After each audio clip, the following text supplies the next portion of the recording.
Hello everybody, welcome to my channel. I hope that you have a one-year chronological Bible because that's what I'm reading from. And today is January 28th and we're reading Elihu responds to Job's friends. Job 32, 1 through 22. Job's three friends refused to reply further to him because he kept insisting on his innocence. Then Elihu, son of Barachal the Butzite, the clan of Ram, became angry. He was angry because Job refused to admit that he had sinned and that God was right in punishing him. He was also angry with Job's three friends, for they made God appear to be wrong by their inability to answer Job's arguments. Elihu had waited for the others to speak to Job because they were older than he. But when he saw that they had no further reply, he spoke out angrily. Elihu, son of Barachal the Butzite, said, I am young and you are old, so I held back from telling you what I think. I thought those who are older should speak, for wisdom comes with age. But there is a spirit within people, the breach of the Almighty within them, that makes them intelligent. Sometimes the elders are not wise. Sometimes the aged do not understand justice. So listen to me and let me tell you what I think. I have waited all this time, listening very carefully to your arguments, listening to you grope for words. I have listened, but not one of you has refuted Job or answered his arguments. And don't tell me he is too wise for us. Only God can convince him. If Job had been arguing with me, I would not answer with your kind of logic. You sit there baffled with nothing more to say. Should I continue to wait now that you are silent? Must I also remain silent? No, I will say my piece. I will speak my mind. For I am full of pent-up words, and the spirit within me urges me on. I am like a cask of wine without a vent, like a new wineskin ready to burst. I must speak to find relief, so let me give my answers.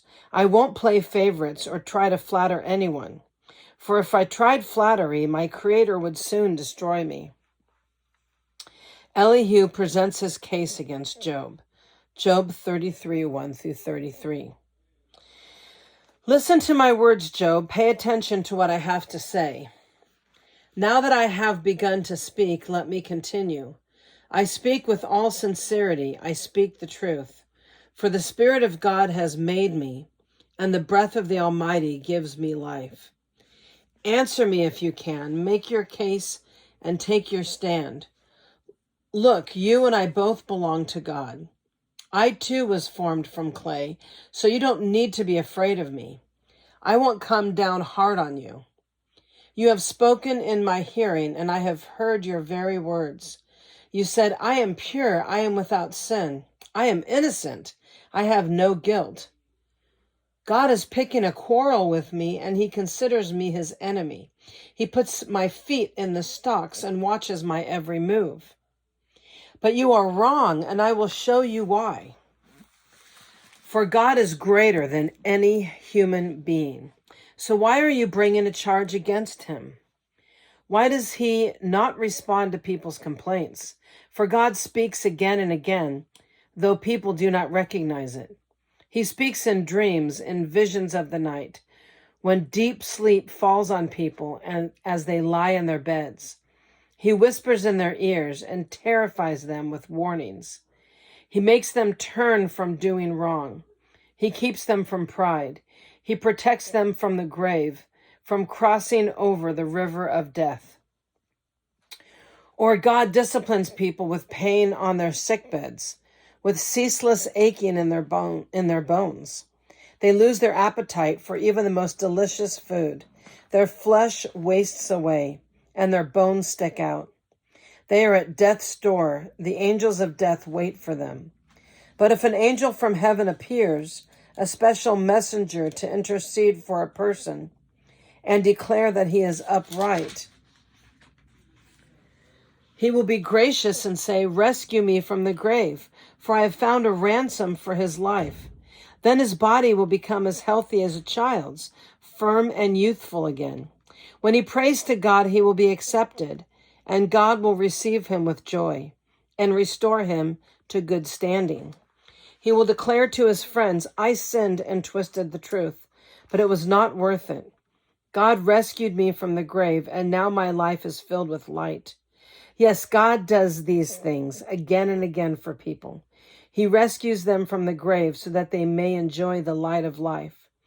Mark this well, Job. Listen to me, for I have more to say.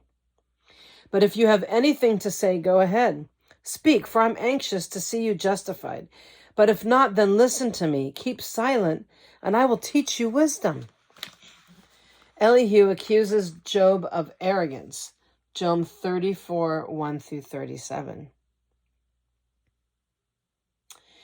Then Elihu said, "Listen to me, you wise man. Pay attention, you who have knowledge."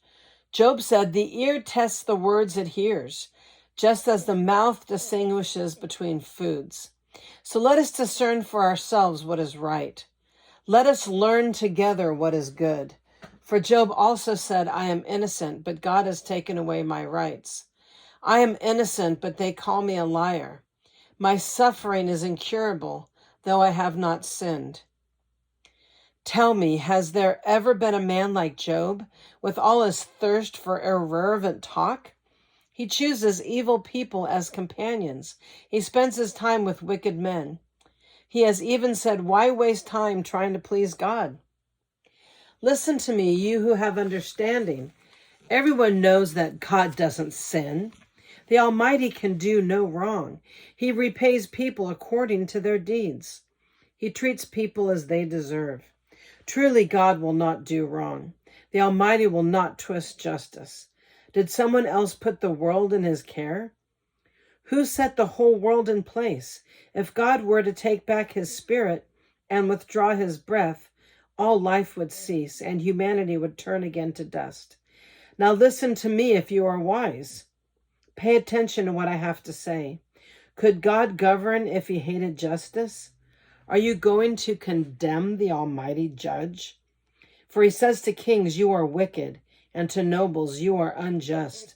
He doesn't care how great a person may be, and he pays no more attention to the rich than to the poor. He made them all. In a moment they die. In the middle of the night they pass away. The mighty are removed without human hand. The mighty are removed without human hand. For God watches how people live. He sees everything they do. No darkness is thick enough to hide the wicked from his eyes. We don't set the time when he will come before God in judgment. When we will come before God in judgment. He brings the mighty to ruin without asking anyone, and he sets up others in their place. He knows what they do, and in the night he overturns and destroys them. He strikes them down because they are wicked, doing it openly for all to see. For they turned away from following him. They have no respect for any of his ways. They cause the poor to cry out, catching God's attention. He hears the cries of the needy. But if he chooses to remain quiet, who can criticize him? When he hides his face, no one can find him, whether an individual or a nation. He prevents the godless from ruling, so they cannot be a snare to the people.